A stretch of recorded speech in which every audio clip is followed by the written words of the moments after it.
여러분 반갑습니다. 오늘도 하나님께 함께 나와서 예배드리는 여러분을 예수님의 이름으로 축복합니다. 주님께서 기뻐하시고 우리의 삶을 복된 길로 인도하실 줄 믿습니다. 모든 복의 근원이 되시는 분, 우리 하나님이시죠. 우리에게 항상 가장 좋은 것을 주고 싶어 하시는 하나님 앞으로 가까이 나아가서 찬송가 28장 복의 근원 강림하사, 이 찬송을 함께 부르시겠습니다.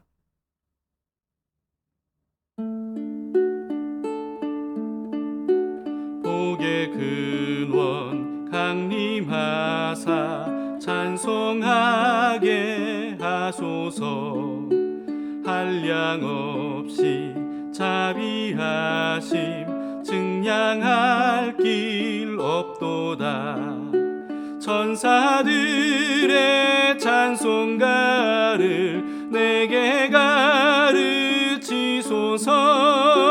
구속하신 그 사랑을 항상 찬송합니다.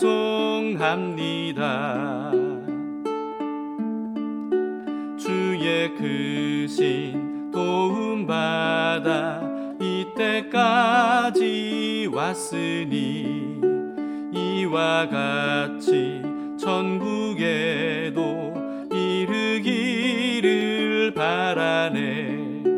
하나님의 품을 떠나 죄에 빠진 우리를 예수 구원하시려고 보혈 흘려 주셨네.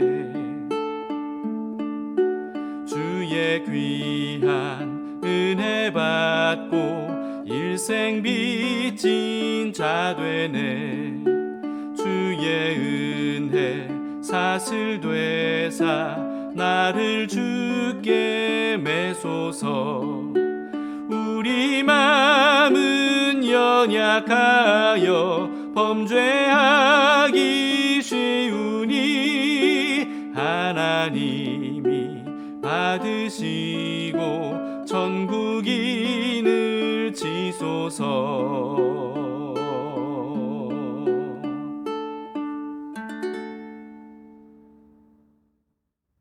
오늘 말씀은 이사야서 45장 18절에서 25절입니다. 사람들을 구원하는 생명의 말씀에 대해서 하나님께서 말씀하시는 내용입니다. 대저 여호와께서 이같이 말씀하시되 하늘을 창조하시니 그는 하나님이시니 그가 땅을 지으시고 그것을 만드셨으며 그것을 견고하게 하시되 혼돈하게 창조하지 아니하시고 사람이 거주하게 그것을 지으셨으니 나는 여호와라. 나 외에 다른 이가 없느니라. 나는 감춰진 곳과 캄캄한 땅에서 말하지 아니하였으며 야곱 자손에게 너희가 나를 혼돈 중에서 찾으라고 이르지 아니하였노라. 나 여호와는 의를 말하고 정직한 것을 알리느니라. 열방 중에서 피난한 자들아, 너희는 모여오라. 함께 가까이 나아오라.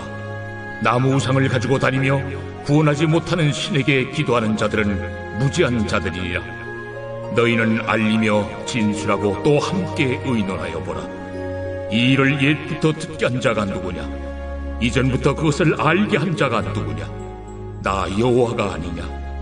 나 외에 다른 신이 없나니 나는 공의를 행하며 구원을 베푸는 하나님이라. 나 외에 다른 이가 없느니라. 땅의 모든 끝이여, 내게로 돌이켜 구원을 받으라. 나는 하나님이라. 다른 이가 없느니라. 내가 나를 두고 맹세하기를 내 입에서 공의로운 말이 나갔은즉 돌아오지 아니하나니 내게 모든 무릎이 꿇겠고 모든 혀가 맹세하리라 하였노라. 내게 대한 어떤 자의 말의 공의와 힘은 여호와께만 있나니 사람들이 그에게로 나아갈 것이라. 무릇 그에게 노하는 자는 부끄러움을 당하리라. 그러나 이스라엘 자손은 다 여호와로 말미암아 의롭다함을 얻고 자랑하리라.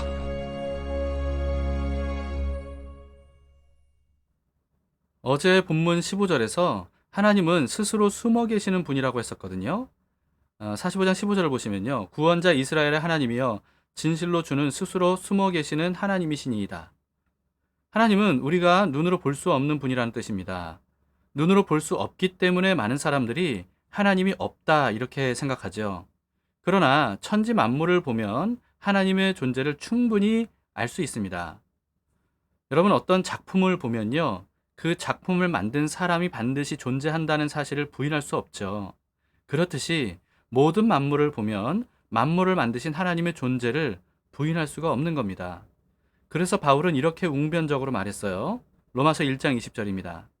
창세로부터 그의 보이지 아니하는 것들 곧 그의 영원하신 능력과 신성이 그가 만드신 만물에 분명히 보여 알려졌나니 그러므로 그들이 핑계하지 못할지니라. 다윗도 이렇게 노래했습니다. 시편 19편 1절에서 하늘이 하나님의 영광을 선포하고 궁창이 그의 손으로 하신 일을 나타내는도다. 만물은 우연히 또는 저절로 존재하게 됐다고 주장하는 무신론자들이 많지요. 그러나 이렇게나 정교하고 질서 있고 규칙적인 만물인 줄을 알면서도 저절로 우연히 생겼다고 주장하는 것, 여러분 이건 굉장히 억지스러운 일입니다. 컴퓨터가 저절로 우연히 존재하게 되었다고 주장하는 것보다도 사실은 더 말도 안 되는 주장인 거예요. 컴퓨터보다 훨씬 정교하고 복잡하고 다양한 생명체들이 이 세상에 이렇게나 많은데 그 모든 것을 만드신 하나님을 부정하는 것은 토기 그릇이 토기장이의 존재를 부정하는 것과 같죠. 오늘 본문에서도요 이렇게 말씀하십니다. 18절을 보시면 대저 여호와께서 이같이 말씀하시되 하늘을 창조하시니 그는 하나님이시니 그가 땅을 지으시고 그것을 만드셨으며 그것을 견고하게 하시되 혼돈하게 창조하지 아니하시고 사람이 거주하게 그것을 지으셨으니 나는 여호와라 나 외에 다른 이가 없느니라. 만약에 세상 만물이 혼돈과 무질서 상태라면요 우연히 발생된 것이라고 할 수 있을지도 모르겠어요. 그러나 하나님은 사람이 살 수 있을 정도로 정말 까다로운 모든 조건들을 완벽하게 충족시키는 그런 환경으로 질서 있게 만드셨죠. 양심이나 지각이 있으면요 어느 누구도 우연히 저절로 생겼다고 말할 수는 없는 겁니다. 저절로 우연히 생긴 것이 아니라면 하나님께서 만드신 것이고 하나님께서 만드셨다면 만드신 이유와 목적이 분명히 있는 겁니다. 하나님께서 모든 만물을 만드신 목적은요 오직 사람을 위해서였어요. 하나님께서 6일간 모든 만물을 하나님 보시기에 좋게 창조하신 후에 마지막으로 인간을 창조하신 것에 대해서 하나님께서 인간을 만드신 이유를 그동안 보시기에 좋게 만드셨던 그런 만물을 관리할 일꾼이 필요해서라고 가르치는 것. 여러분 그렇게 가르치는 걸 제가 들은 적이 있습니다. 그러나 그렇지 않아요. 하나님께서 애초에 만물을 만드신 이유는요. 마지막에 만들 사람을 위해서였습니다. 하나님은 사람을 창조하실 것을 계획하신 후에 사람에게 꼭 맞는 환경으로 만물을 창조하셨던 거예요. 그래서 매일 그 창조하신 것들을 보시면서 보시기에 좋았다라고 하셨던 것은요. 그냥 하나님이 관상용으로 보시기에 좋았다, 마음에 들었다 이런 뜻이 아니고요. 마지막 날 만드실 사람이 살기에 적합하게 창조된 것을 보시고 흡족해 하셨다 이런 뜻입니다. 마치 출생을 앞둔 예비 부모가 곧 탄생할 아기를 위해서 유모차나 또는 아기 침대 또 아기 옷 이런 것 등을 정성껏 고르고 골라서 선택한 다음에 그 선택한 것들을 보면서 잘 골랐다고 흡족해하는 이런 것과 비슷한 거죠.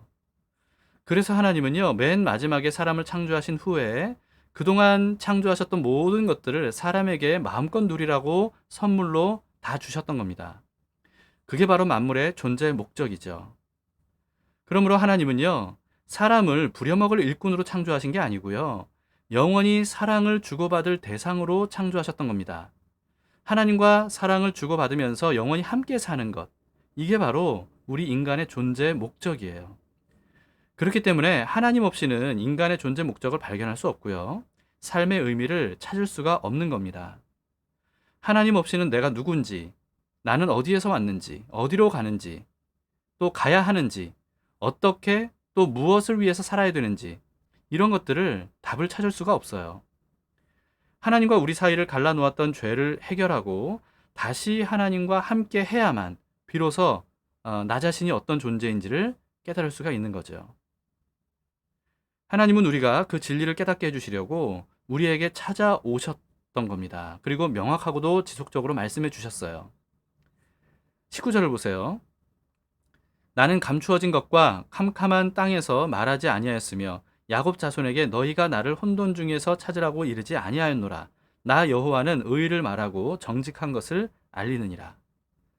만물들을 통해서 말씀하셨고 또 선지자들을 보내셔서 말씀해 주셨고 또 성경으로 말씀해 주셨습니다. 하나님께서 우리에게 하나님이 어떤 분인지를 알려주셨고요. 또 우리는 어떤 존재인지를 말씀해 주셨다는 거예요. 여러분, 그런 채널들은요, 너무나도 많습니다. 하나님이 말씀하시는 채널이 너무나도 많다는 거예요. 세상에서 배운 잘못된 선입견을 다 내려놓고 눈을 들어서 보고 귀를 열어서 들으면요, 얼마든지 깨달을 수가 있는 겁니다. 사울이 부활하신 예수님을 만난 후에 눈에서 비늘 같은 것이 벗겨져서 다시 보게 된 다음에야 비로소 진리들을 깨달았고요. 자신의 존재 목적과 사명을 발견했죠. 그래서 바울로 변화됐던 거 아닙니까?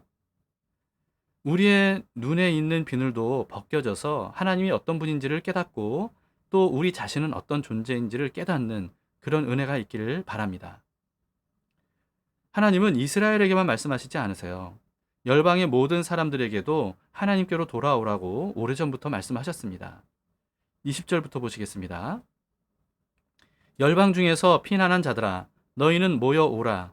함께 가까이 나아오라. 나무 우상을 가지고 다니며 구원하지 못하는 신에게 기도하는 자들은 무지한 자들이니라. 너희는 알리며 진술하고 또 함께 의논하여 보라. 이 일을 옛부터 듣게 한 자가 누구냐? 이전부터 그것을 알게 한 자가 누구냐? 나 여호와가 아니냐? 나 외에 다른 신이 없나니? 나는 공의를 행하며 구원을 베푸는 하나님이라. 나 외에 다른 이가 없느니라. 땅의 모든 끝이여 내게로 돌이켜 구원을 받으라. 나는 하나님이라. 다른 이가 없느니라. 여러분, 이것은요, 하나님께서 택하신 고레스 왕이 두려워서 피난 가면서 헛된 나무 우상을 들고 다니면서 기도하는 이방 민족에게 하시는 말씀입니다. 이 모든 일들을 미리 말씀하신 하나님만 진짜 신이라는 사실을 깨닫고 우상을 버리고 돌아오면 구원해 주겠다라고 하는 말씀이죠. 하나님은 우상을 숭배하는 이방인들을 심판하시기보다 그들이 우상을 버리고 하나님께로 돌아와서 구원받기를 더 원하십니다. 애초에 하나님께서 이스라엘을 선택하셨던 이유도요, 열방의 구원을 위해서였죠. 교회인 우리를 선택하신 이유도 마찬가지 아닙니까? 그렇기 때문에 교회인 우리가 해야 될 일은요, 우상 숭배를 하는 비신자들을 비난하고 정죄하는 것이 아니고 그들이 우리를 통해서 하나님을 알게 하는 겁니다. 말만으로 들려주기만 하는 게 아니고요, 우리의 모습과 삶을 통해서 보여줄 수 있어야 돼요. 하나님은 이스라엘이 그런 거룩한 민족이 되기를 원하셨고요. 이제는 교회가 그런 공동체가 되기를 원하십니다. 잃어버린 영혼들을 향한 하나님의 마음을 품은 담길 교회와 우리 모두가 되기를 바랍니다. 그 다음 23절을 보시겠습니다. 내가 나를 두고 맹세하기를 내 입에서 공의로운 말이 나갔은즉 돌아오지 아니하나니 내게 모든 무릎이 꿇겠고 모든 혀가 맹세하리라 하였노라. 하나님은 하나님보다 높은 존재가 없기 때문에 자신을 두고 맹세하셨어요. 어떤 맹세를 하신 거죠? 하나님의 입에서 나간 말씀은 결코 그냥 돌아오지 않고 반드시 말씀하신 대로 이루실 것이라고 맹세하신 겁니다. 비슷한 말씀을 이사야 55장에서 한 번 더 반복하셨는데요. 하나님의 창조 원리 중 하나로 비유하셨습니다. 55장 10절 11절입니다. 이는 비와 눈이 하늘로부터 내려서 그리로 되돌아가지 아니하고 땅을 적셔서 소출이 나게 하며 싹이 나게 하여 파종하는 자에게는 종자를 주며 먹는 자에게는 양식을 줌과 같이 내 입에서 나가는 말도 이와 같이 헛되이 내게로 되돌아오지 아니하고 나의 기뻐하는 뜻을 이루며 내가 보낸 일에 형통함이니라. 하늘에서 내린 비와 눈이 온 땅에 생명을 풍성하게 한 다음에야 하늘로 돌아오는 것처럼 하나님의 말씀도 온 세상의 수많은 사람들에게 영원한 생명을 얻게 하는 하나님의 뜻을 이룬 후에야 돌아올 것이라고 말씀하신 겁니다. 그래서 오늘 본문에는요, 하나님의 말씀으로 인해서 모든 만민이 하나님 앞에서 무릎 꿇고 경배하면서 충성을 맹세하게 될 것이라고 말씀하시죠. 그 다음 24절 25절을 보시겠습니다. 내게 대한 어떤 자의 말에 공의와 힘은 여호와께만 있나니 사람들이 그에게로 나아갈 것이라. 무릇 그에게 노하는 자는 부끄러움을 당하리라. 그러나 이스라엘 자손은 다 여호와로 말미암아 의롭다함을 얻고 자랑하리라 하느니라. 하나님께서 이루시고자 하는 뜻을 말씀한 내용입니다. 사람들이 오직 여호와 하나님만 공의와 권능이 있는 진짜 신이라고 고백을 하면서 하나님께로 나아가게 하실 것이라는 거예요. 그리고 하나님께 노하면서 대적했던 사람들은 부끄러움을 당하는 한편, 하나님을 믿고 따르는 이스라엘은 하나님께 의롭다고 인정받는 것을 자랑하게 될 것이다. 이렇게 말씀하시죠. 지금까지 살펴본 것처럼요, 하나님은 말씀으로 모든 만물을 창조하셨고요, 또 말씀으로 하나님께서 하시는 일들을 나타내 주셨고요, 또 말씀으로 하나님의 뜻을 이루셨고요, 또 말씀으로 사람들을 구원하신다는 것을 우리는 알 수 있었습니다. 하나님의 말씀은 살아있는 생명의 근원입니다. 그렇기 때문에 사람은요, 하나님의 말씀 없이는 살 수 없습니다. 말씀 없이 사는 사람은 오랫동안 굶은 사람보다 사실은 더 위험한 겁니다. 그런데 말씀을 가까이 하면요, 생명을 얻어요. 삶의 이유와 목적을 깨닫고 삶에 대한 의욕이 생기죠. 하나님이 어떤 분인지를 깨닫게 되고요, 내가 누구인지를 알게 됩니다. 더 이상 방황하지 않고 표대를 향해서 끝까지 달려갈 수 있게 돼요. 어떻게 살아야 되는지를 매일매일 말씀을 통해서 배우게 됩니다. 그러므로 말씀 없이 살지 말고 말씀과 함께 살고 말씀으로 살아가도록 합시다. 그것이 하나님과 동행하는 방법이자 영생을 사는 방법입니다. 하나님과의 영원한 동행으로 초대하시는 하나님의 말씀에 기쁘게 응답해 드리는 마음으로 이것이 영원한 삶, 이 노래를 함께 부르도록 합시다.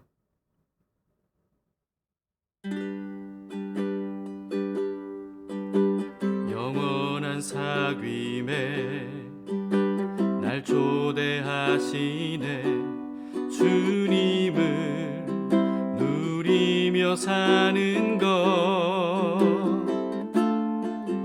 날 지으신 대로 날 부르신 대로 주님과 함께 걷는 삶,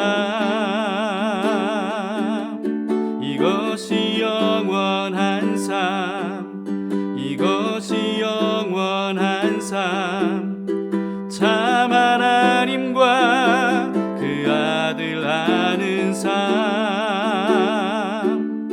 이것이 영원한 삶, 이것이 영원한 삶, 내가 주 안에 주는 내 안에 늘 거하는 삶,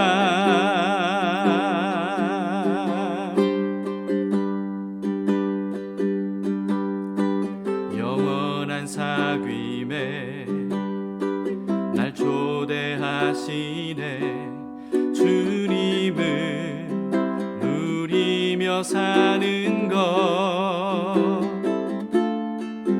날 지으신 대로 날 부르신 대로 주님과 함께 걷는 삶,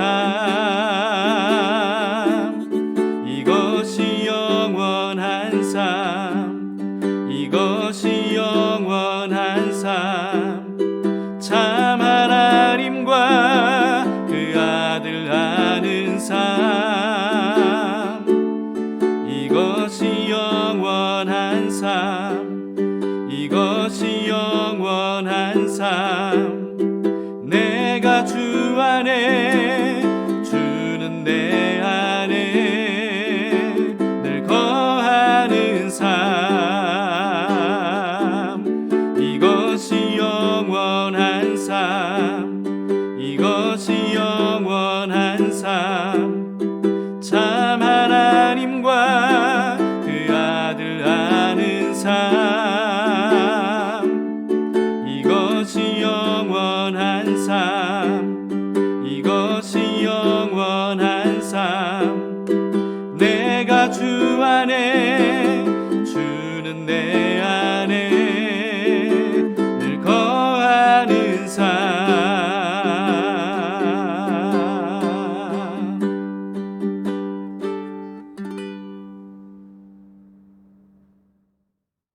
함께 기도하시겠습니다. 하나님 아버지, 오늘 말씀을 통해서 다시금 하나님이 어떤 분인지를 또 알려주셔서 감사합니다. 하나님은 눈에 보이지 않는 분이지만 눈에 보이는 모든 것들을 통해서 하나님이 어떤 분인지를 충분히 알 수 있도록 나타내 주신 것을 감사합니다. 나의 존재 이유가 무엇이고 목적이 무엇인지, 어떻게 살아야 되는지 우리가 분명히 깨달아 알아서 주님과 함께 동행하며 주님께서 나를 창조하시고 이끌어 주신 그 목적을 따라서 우리가 삶을 살아갈 수 있도록, 주님과 함께 더불어 살아갈 수 있도록 인도해 주시옵소서. 오늘도 우리가 순간순간 주님을 선택하기를 원합니다. 바쁘고 또 덥고 그리고 또 코로나19로 인해서 여러 가지 안 좋은 환경 속에 있을지라도 우리는 그때그때마다 주님을 선택하기를 원합니다. 그리고 주님을 선택함으로 인하여서 우리의 삶을 올바르게 살아가기를 원하고 올바르게 반응하기를 원합니다. 주님, 우리의 삶을 강하게 붙들어 주시고 좌로나 우로나 치우치지 않고 주님의 인도하심을 따라서 끝까지 나아갈 수 있도록 도와주시옵소서. 그렇게 해주실 성실하신 주님께 감사를 드리며 예수님 이름으로 기도합니다. 아멘. 네, 감사합니다. 자, 2가지 기도 제목으로 오늘도 기도합시다. 첫 번째는 우리를 부르시고 진리를 가르쳐 주시는 말씀을 알아들을 수 있도록 우리의 영적인 감각을 깨워주시기를 위해서 기도합시다. 하나님의 말씀을 통해서 하나님을 더 많이 알게 하시고 또 나의 삶의 의미와 목적도 깨달아 알 수 있게 해주시기를, 그리고 하나님과 함께 살아가는 영생을 이 땅에서부터 누리면서 살 수 있도록 해주시기를 위해서 여러분 함께 기도합시다. 그리고 두 번째는요, 담길교회 온라인 말씀 사역에 기름을 부어주셔서 많은 성도들이 말씀을 깨닫고 하나님을 만나고 그래서 코로나19 시대를 믿음으로 너끈히 이길 수 있게 해주시기를 여러분 기도합시다. 온라인 담길교회를 통해서 생명의 말씀이 널리 퍼져나감으로써 많은 열매를 맺을 수 있도록 여러분 함께 기도로 동역해 주시기를 부탁드립니다. 오늘도 눈에 보이는 세상에서 우리가 살아가면서 눈에 보이지 않는 하나님을 발견하며 살아갈 수 있기를 바랍니다. 우리의 영적 감각을 주님께서 깨워주시면 그 모든 것들을 우리가 분별하고 깨닫고 듣고 또 보고 알게 되리라 믿습니다. 하나님은 여전히 우리와 함께 하십니다.